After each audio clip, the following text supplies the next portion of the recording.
Her er Simon. Simon har fuldstændig styr på forenklede fælles mål i dansk.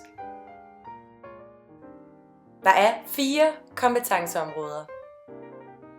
Læsning, fremstilling, fortolkning og kommunikation.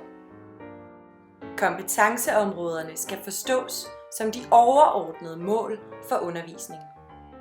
Altså kompetencer, som eleverne skal tilegne sig. Vær som Simon. Her er Lasse. Lasse har ikke styr på de farlige, forunderlige, fortrængte fællesmål. Lasse, nu skal jeg forklare de 4 kompetenceområder for dig. Det første kompetenceområde er læsning.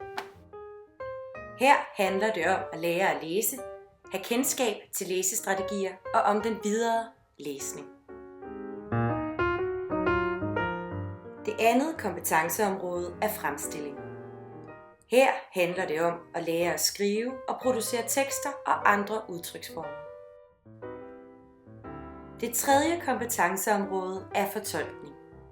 Her skal eleven lære at analysere, vurdere og perspektivere tekster.